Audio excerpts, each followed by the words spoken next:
오늘 저희들이 함께 살펴볼 말씀은 출애굽기 19장의 말씀인데요. 제가 요약본을 먼저 읽어드리도록 하겠습니다. 출애굽기 19장은 하나님께서 이스라엘 백성들과 언약을 맺을 준비를 하는 장면입니다. 하나님은 이스라엘 백성을 독수리의 날개로 업어 내게로 인도하셨다라고 말씀하십니다.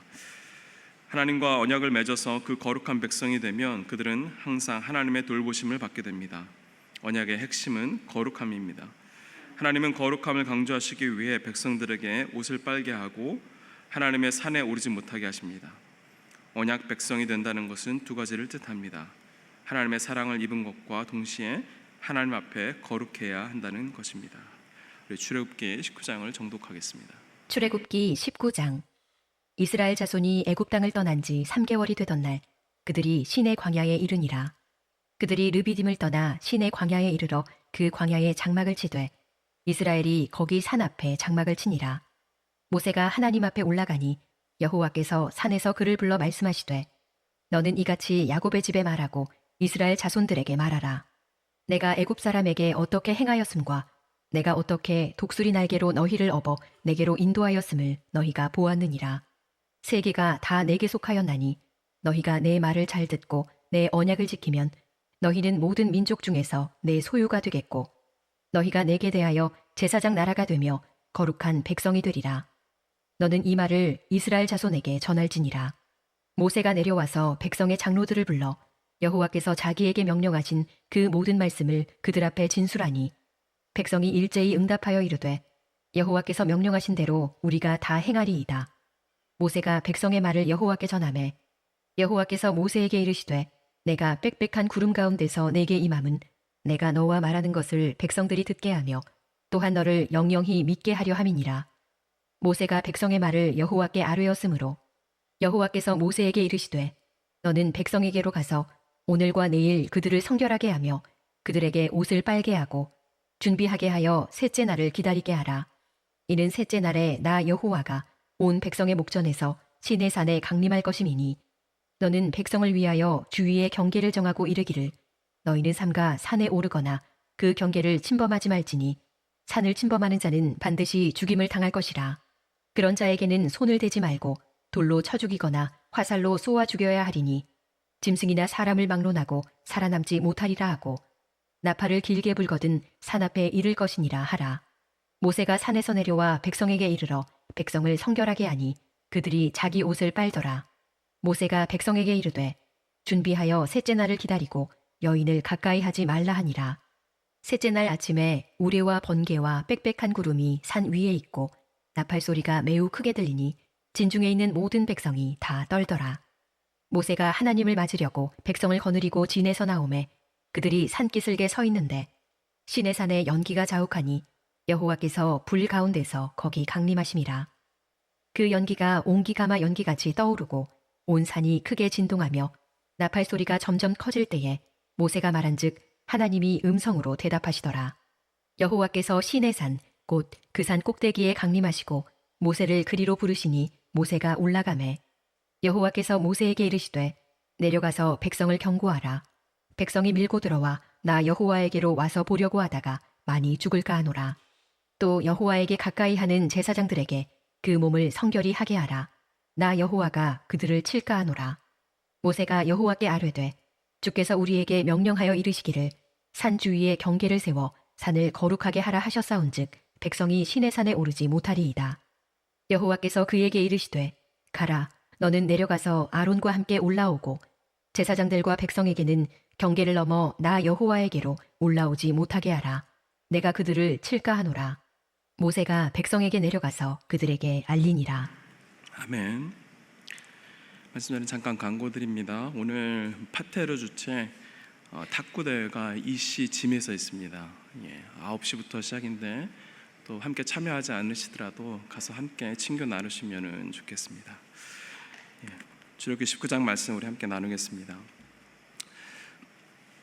출애굽기 19장은 하나님께서 이 시내산에서 이스라엘 백성들과 언약을 맺기 전에 이 준비시키는 장면으로 시작이 됩니다. 하나님과 그의 백성 사이의 언약 관계의 서문이라고 할 수 있습니다. 이스라엘 백성들은 이집트를 떠나서 홍해를 건너 이 광야를 지나서 3개월 후에 하나님의 산인 이 시내산에 도착하게 됩니다. 그런데 이 시내산에 도착한 것은 지나가다가 이 산에 도착한 것이 아니라 하나님의 약속이 이루어진 것입니다. 출애굽기 3장 12절의 말씀을 보시면 하나님이 이르시되 내가 반드시 너와 함께 있으리라.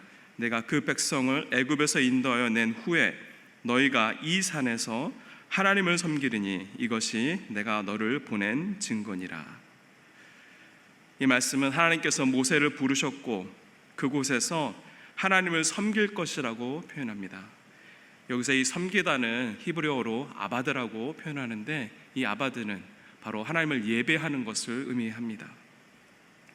하나님께서는 이 예배하는 것, 바로 이것이 내가 너를 보낸 증거다라고 하나님께서 말씀하셨습니다. 하나님께서 모세를 부르시고 이스라엘 백성들을 출애굽할 수 있도록 인도하신 이유가 바로 예배라는 것이죠. 예배는 하나님과의 만남입니다. 하나님은 이스라엘 백성과의 만남을 약속하셨고 이 약속은 바로 시내산에서 이루어지게 된 것입니다. 이 시내산에서 하나님은 자신을 나타내십니다. 직접 이스라엘을 만나시는 장면이 펼쳐집니다. 시내산에서 하나님을 만난 이스라엘 백성들은 머지않아 이 하나님께로부터 율법을 받게 됩니다. 이 율법을 받기 전에 하나님께서 이스라엘 백성들을 부르신 이유에 대해서 말씀하시는 것이 오늘 19장의 말씀입니다. 요즘 젊은 사람들이 이 동거를 많이 합니다. 이 동거와 이 결혼의 가장 큰 차이점이라고 한다면 이 동거는 결혼보다 쉽게 결정하고 또 쉽게 헤어질 수 있다는 것입니다. 반면에 결혼은 이 신랑 신부의 이 사랑이 이 둘만의 언약이 아닌 많은 사람들 앞에서 이 약속을 지키겠다는, 또 하나님 앞과 사람들 앞에서 지키겠다는 약속입니다. 하나님과 인간 사이에서도 약속이 굉장히 중요했습니다. 하나님은 굳이 인간들과 이러한 약속, 언약을 맺을 필요가 없으신 분입니다. 그럼에도 불구하고 인간들과 언약을 맺으신 것은 하나님께서 우리 인간들을 인격적으로 대해 주신 것입니다. 정식 언약식은 출애굽기 24장에서 이루어지지만 오늘 19장의 말씀, 바로 이 언약식 준비를 위해서 이스라엘 백성들을 시내산 앞으로 모이도록 하나님께서 부르셨습니다.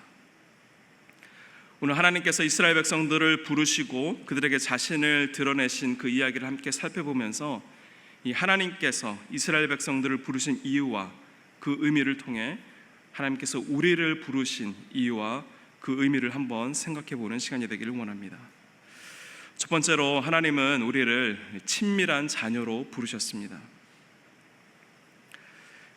이스라엘 백성들이 시내산 앞에서 장막을 쳤고 모세가 하나님을 만나기 위해서 시내산에 올라갑니다. 그리고 하나님께서 모세에게 이렇게 말씀하십니다. 4절의 말씀입니다. 내가 애굽 사람에게 어떻게 행하였음과 내가 어떻게 독수리 날개로 너희를 업어 내게로 인도하였음을 너희가 보았느니라. 하나님께서는 하나님이 이스라엘 백성들에게 행하신 이들을 상기시킵니다. 독수리 날개로 너희를 업어서 너희를 내게로 인도한 일을 너희가 직접 보았다라고 말씀합니다.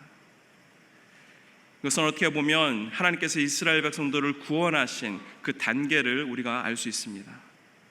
처음에는 출애굽에서 데리고 나오십니다.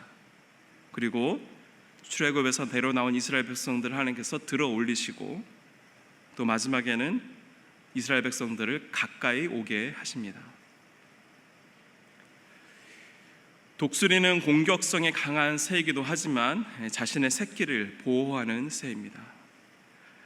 오늘 출애굽기 19장 4절의 말씀을 신명기 32장에서는 이것을 조금 더 펼쳐서 이야기를 합니다. 32장 11절과 12절의 말씀에서 이렇게 말씀합니다. 마치 독수리가 그 보금자리를 뒤흔들고 새끼들 위에서 퍼덕이며 날개를 펴서 새끼들을 받아 그 날개 위에 엎어 나르듯이 주님께서만 홀로 그 백성을 인도하셨다. 새끼새가 나는 연습을 하기 위해서 둥지를 떠나야 하는데 어미새는 이 새끼가 있는 그 둥지를 흔듭니다. 어쩌면 새끼를 공격하고 버리는 것처럼 보이지만 어미새는 새끼 새가 하늘을 날 수 있도록 그것을 준비시키는 것입니다. 이 말씀대로 하나님께서는 이스라엘 백성들을 흔드시고 또 그 자리에서 떨어질 때 이 자신의 날개를 펼쳐서 떨어지지 않도록 그들을 받쳐주셨고, 이스라엘 백성들이 여기까지 하나님께서 인도하셨다라는 것을 이 독수리 날개로 표현하신 것입니다. 이 말씀을 보면 독수리가 자기 새끼를 다루듯이 하나님께서는 이스라엘 백성들을 마치 자식을 다루듯이 인도하셨다라는 것을 우리 알게 됩니다. 출애굽기 19장 4절 후반절에 보시면 너희를 업어서 내게로 인도하였음을 너희가 보았느니라 라고 말씀합니다. 하나님은 이스라엘 백성들을 애굽에서 자신에게로 인도하셨습니다. 이 말의 뜻을 잘 생각해 보면 출애굽은 단순히 이스라엘 백성들을 이집트에서 벗어나게 하려고만 한 것이 아니라 이스라엘이 하나님과 가까워지게 하시려는 하나님의 의도가 있었다라는 것을 우리는 깨닫게 됩니다. 여기에 구원에 굉장히 중요한 의미가 담겨 있습니다. 우리의 구원도 마찬가지입니다. 구원은 결코 구원 그 자체가 목적이 아닙니다. 구원은 바로 이 하나님 자신과 친밀한 교제로 인도하시기 위해서 우리를 구원하신 것이라는 것을 우리는 잊지 말아야 할 것입니다. 하나님은 예수 그리스도의 죽음과 부활을 통해 우리를 죄의 속박에서 건져내셨습니다. 건짐을 받은 우리의 삶은 마치 이 독수리가 자기 새끼를 업고 보호했던 것처럼 하나님은 우리에게 필요한 모든 것을 공급해 주시고 또 우리가 넘어질 위험에 있을 때마다 우리를 붙잡아 다시 일으켜 세워 주십니다. 이러한 과정을 통해서 하나님은 우리를 하나님 자신에게로 더욱 가까이 인도하신다라는 것입니다. 우리의 구원과 출애굽을 연결해서 생각할 때 중요한 점이 또 하나 있습니다. 바로 순서입니다. 하나님이 이스라엘 백성들을 먼저 노예에서 해방으로 인도해 주신 후에 율법을 주셨습니다. 만약 이스라엘 백성들에게 율법을 먼저 주시고 출애굽은 너희들이 그것을 어떻게 지키는 것을 보고 너희를 인도하겠다라고 하셨다면 아마 출애굽 사건은 일어나지 않았을 것입니다. 그렇기 때문에 이 구원은 전적인 하나님의 은혜라고 말하지 않을 수 없습니다. 하나님은 우리가 하나님의 영광을 위해서 먼저 살라고 하시기 전에 우리를 예수 그리스도 안에서 구원해 주셨습니다. 그러면 하나님은 왜 율법을 주시고 그 율법에 순종하라고 명령하셨는가? 존 맥케이는 이렇게 이것을 이야기합니다. 우리는 구원을 얻기 위해서 율법을 받은 것이 아니라 구원을 계속 누리기 위해서 율법을 받은 것이다. 구원을 계속 누리기 위해서 율법을 받은 것이다. 다른 말로 말하면 하나님과의 친밀한 교제를 위해서 우리가 구원받았다라는 것을 이야기하는 것이죠. 그런데 하나님께서 이 출애굽기 19장에서 자신이 독수리 날개로 이스라엘 백성들을 업으시고 하나님 자신에게로 인도하신 이유를 율법을 주시기 바로 전에 이스라엘 백성들에게 말씀하시는 이유는 바로 율법 전에 먼저 하나님과의 사귐, 하나님의 사랑이 먼저 있다라는 그 메시지를 전달해주고 계신 겁니다. 쉽게 얘기해서 이 결혼을 위해서 사랑하는 것이 아니라 사랑하다 보니 결혼하게 되는 것이죠. 결혼식은 그 사랑의 열매이고 앞으로 이 사랑의 관계를 누리기 위한 필요한 약속이 바로 결혼식입니다. 우리를 먼저 사랑하시고 그 사랑을 누리기 위한 친밀한 관계로 불러주신 그 하나님의 사랑을 우리가 기억하면 좋겠습니다. 독수리 날개로 우리를 업으시고 하나님께 더 가까이 늘 인도하시는 그 하나님의 사랑에 감사하면서 그 사랑을 늘 기억하며 살아갈 수 있는 저와 여러분의 모든 가정 여러분 되기를 주님의 이름으로 축원합니다. 두 번째로 하나님은 우리를 거룩한 중보자로 부르셨습니다. 하나님께서 구별된 백성으로 이스라엘을 부르시고 세상과 하나님을 연결하는 중보자의 역할을 맡기셨습니다. 출애굽기 19장 5절 말씀을 보시면 우리 5절 말씀을 함께 읽도록 하겠습니다. 세계가 다 내게 속하였나니 너희가 내 말을 잘 듣고 내 언약을 지키면 너희는 모든 민족 중에 내 소유가 되겠고. 먼저 하나님께서 이스라엘 백성들을 선택하는 그 과정을 말씀하시는데요, 5절 말씀을 보시면 세계가 다 내게 속하였나니 라고 말씀합니다. 이 말은 하나님께서는 세계가 다 나의 것이다 라고 말씀하시고, 그 중에 특별히 이스라엘 너희를 선택한 것이다 라는 것을 강조하십니다. 이 말씀이 신명기에서는 더 구체적으로 표현이 되었는데요, 하나님께서 이스라엘 백성을 선택하신 이유에 대해서 이렇게 말씀합니다. 신명기 7장 7절 말씀에 여호와께서 너희를 기뻐하시고 너희를 택하심은 너희가 다른 민족보다 수요가 많기 때문이 아니라 너희는 오히려 모든 민족 중에 가장 적으니라.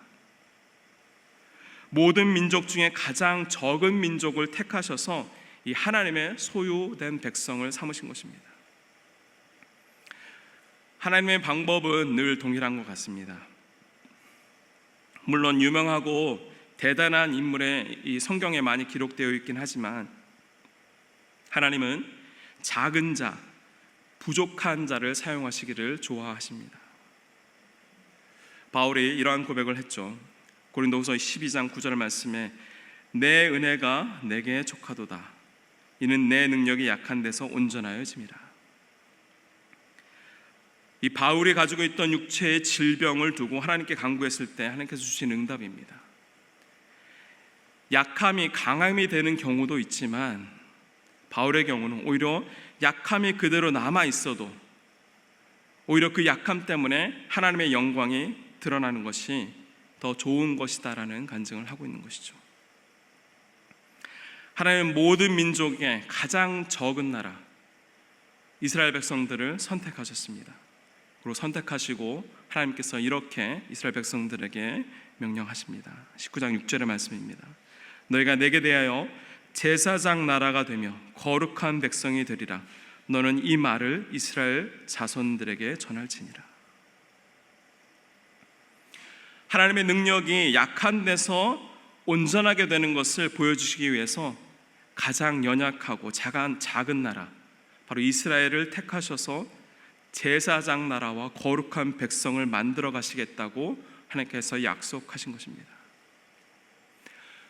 우리가 잘 알고 있듯이 제사장이 하는 일은 이 하나님과 하나님의 백성들 사이에서 중재 역할을 하는 것입니다. 말씀을 전달하고 백성들의 죄를 대신해서 이 제사를 집례하는 일을 담당했습니다. 하나님께서는 이스라엘 백성이 제사장 나라가 되어서 이 모든 민족들이 하나님께 나아가 하나님을 예배하는 거룩한 백성들로 만드시려는 그 계획에 이스라엘을 부르신 것입니다. 그리고 그 계획은 어떻게 이루어졌을까요? 이스라엘이 기다렸던 바로 이 메시아 예수 그리스도를 통해서 모든 민족에게 이 구원의 문이 열렸고 바로 예수 그리스도를 통해서 우리는 거룩한 백성이 될 수 있었습니다. 바로 하나님과 이스라엘의 언약은 이제 그리스도를 통해서 하나님과 우리의 언약이 되었습니다. 이 언약을 베드로전서에서 이렇게 이야기합니다. 2장 9절의 말씀에서 너희는 택하신 족속이요 왕같은 제사장들이요 거룩한 나라요 그의 소유가 된 백성이 이는 너희를 어두운 데서 불러내어 그의 기이한 빛에 들어가게 하신 이의 아름다운 덕을 선포하게 하려 하심이라. 베드로전서는 이스라엘 백성을 제사장 나라와 거룩한 백성으로 삼으신 이유가 바로 아름다운 복, 이 복음을 선포하게 하시려는 하나님의 뜻이 있음을 말씀하고 있습니다. 우리를 하나님의 소유, 하나님의 백성으로 삼아주신 이유가 바로 세상을 위해서 우리를 부르셨다는 것입니다. 우리의 구원은 이 나만을 위한 구원이 아닙니다. 우리 모두가 제사장이 되어서 하나님을 모르고 살아가는 사람들에게 그들을 섬기고 그들을 사랑함으로 구원의 다리를 놓는 것이 하나님께서 우리를 구원하신 목적입니다. 그 목적을 위해서 우리를 먼저 불러주신 것입니다. 바로 하나님과 사랑의 관계 가운데 우리가 있다면 복음은 나에게만 머물러 있을 수 없습니다. 저는 이 복음 전도를 생각할 때마다 늘 기쁨이 되면서도 한편으로는 부담이 되는 그러한 장면이 있습니다. 내가 하나님 앞에 섰을 때에 이 나를 통해서 구원의 다리를 건넌 사람이 과연 몇 명이나 될까? 과연 내 뒤에 몇 명이나 서 있을까? 이번 행복의 동행을 통해서 이 구원의 다리를 놓으신 분들을 조금 안심이 되시기도 하시겠지만, 그런데 만약 내 뒤에 한 사람이라도 없다면 하나님 앞에서 그보다 창피한 일이 없을 것입니다. 하나님을 다시 만나는 그날까지 세상과 하나님 사이에 다리를 놓아주는 이 거룩한 중보자로 살아갈 수 있는 저 여러분이 되기를 주님의 이름으로 축원합니다. 세 번째로, 하나님은 우리를 순결한 예배자로 부르셨습니다. 우리가 하나님께 예배하며 나아갈 때에 가장 중요한 항목이 이 제물이나 형식이 아닙니다. 바로 청결함, 순결함입니다. 왜냐하면 깨끗하지 못하면 하나님 앞에 나갈 수 없었고 그 당시에는 죽을 수도 있었기 때문입니다. 이 7절부터 25절까지의 말씀은 모세가 하나님을 만나고 내려와서 이 하나님의 말씀을 백성들에게 전달하고, 또 하나님께서 이 시내산에 이 구름과 천둥 번개로 하나님께서 백성들에게 나타나십니다. 이 시내산에 임재하신 그 하나님께서 모세에게 중요한 명령을 하게 되는데요, 19장 10절의 말씀입니다.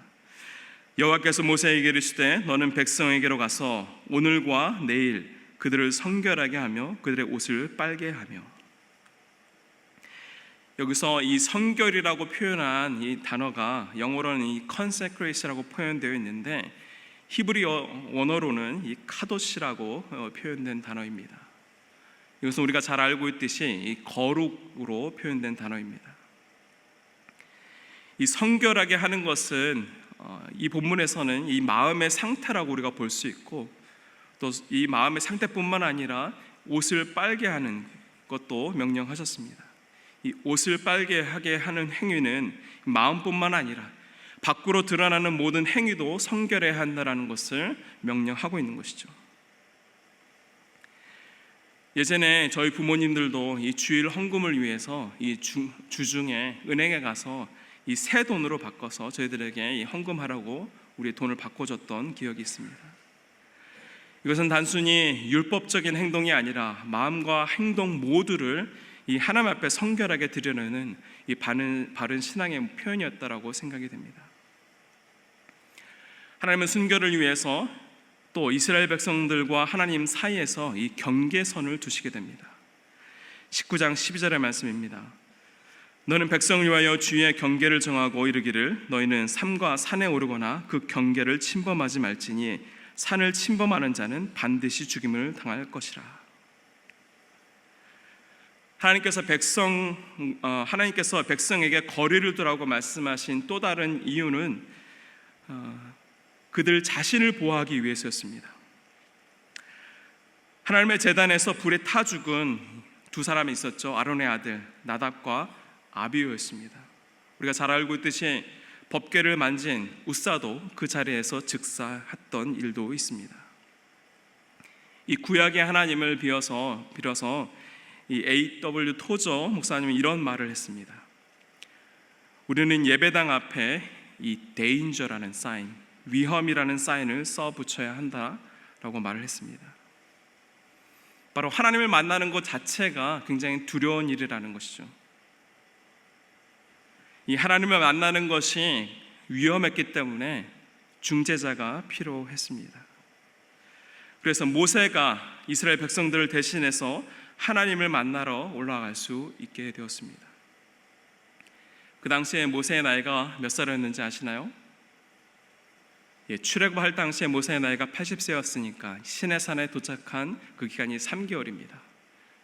그러니까 여전히 모세는 80세였습니다.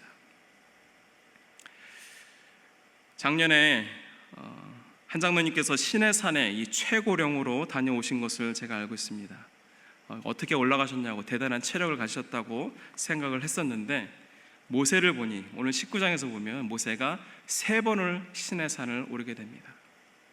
체력이 정말 좋았던 것 같습니다. 하나님께서는 왜 이렇게 힘들게, 이 모세를 힘들게 이러한 경계선을 두셨을까? 여기서 오늘 하나님께서 이 성막을 염두에 두신 것을 우리는 깨닫게 됩니다. 성막이 지어졌을 때에 이 백성들은 하나님의 거룩한 거처의 경계선 밖에 이 거리를 유지할 수밖에 없었습니다. 그러나 대제사장 한 사람만 지성소에 들어가서 하나님을 만나게 되는 것이 허용되었습니다. 따라서 이 성막을 말하자면 이 신의 산과 같은 영적 구조를 가졌다라는 것을 우리는 알게 됩니다. 그래서 하나님께서 언약을 주시기 전에 하나님이 누구신지를 알려주셨고, 또 하나님을 만날 때에 필요한 것이 무엇인지를 알려주시는 것이었습니다. 하나님께서 친밀한 관계를 원하시면서도 왜 이렇게 경계선을 두셨을까? 어쩌면 오늘 출애굽기 19장의 이 본문을 통해서 중요한 하나님의 2가지 특성을 볼 수 있게 됩니다. 이 가까이 하기에 두려운 하나님, 또 반대로 우리를 업어서 자신에게로 인도하시는 하나님. 과연 우리는 어떤 하나님을 인식하고 예배를 드려야 할까? 신학적인 표현으로는 하나님의 초월성과 내재성이라고 할 수 있는데, 과연 우리는 어떤 하나님을 더 예배해야 하는가? 우리가 드리는 예배를 통해서 많은 분들이 이런 경험을 하셨겠지만, 우리는 이 하나님의 내재성을 더 많이 경험할수록 그분의 초월성을 더 많이 인식할 수 있게 됩니다.